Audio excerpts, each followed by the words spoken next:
Hi everyone, and welcome back to another episode. Today I want to share with you my armored fighting vehicles. Today's makers are producing AFVs, which are a long way from what was being made 10 to 20 years ago. As with any period of history, there is always a maker who produced an AFV for any occasion.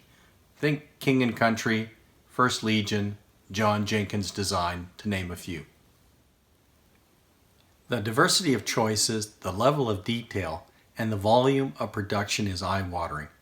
But try to cobble together a squadron or even a troop of your favorite Sherman or Tiger tanks, and your eyes will be watering.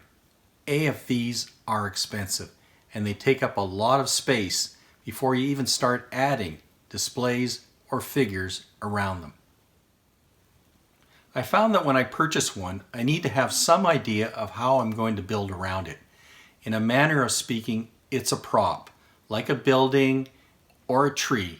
Now I need figures to give it context and meaning. While it can be something for the eye to focus on, without more, it seems bare and static. Some of my pieces are awaiting figures, but that will take time. And as I mentioned in episode 24, Strategies for Collecting, this is part of the journey in collecting in this hobby.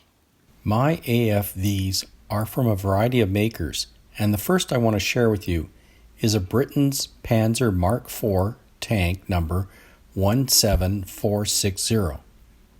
At the time I purchased it, I had no other figures to build around it. This remains the case, and it is, I suppose, a potential work in progress. What I like about it is its compatibility with other 54mm figures. It is obviously no match for King and Country or Thomas Gunn AFVs or figures that are slightly larger in scale. These next two vehicles are from Fusilier Miniatures, and as I mentioned in episode 9, D-Day, they are bespoke pieces. I had Fusilier badge them for the Canadian regiment, the Fort Garry Horse, which fought across Europe with these vehicles in World War II. The universal gun carrier is WW205, and the Daimler armored car is WW207. Like the Panzer, they too await additional figures. I know Fusilier does gloss figures, which would be a good match.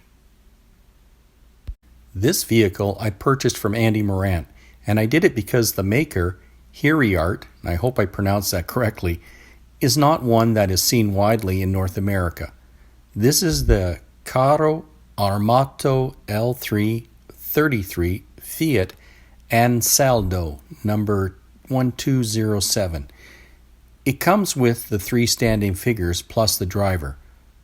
I've left everything still tied in the box, and hence this is why the photos seem a bit awkward. I thought the design of the vehicle was unique, and while King and Country had done Italian armor quite a long time ago, this one I leapt on. Call it an impulse buy. The figures that came with it are something that I wouldn't mind trying to combine with the Panzer. It might lead to something interesting. The King and Country Staghound, number DD060, also appeared in episode 9 and is badged as 12th Manitoba Dragoons.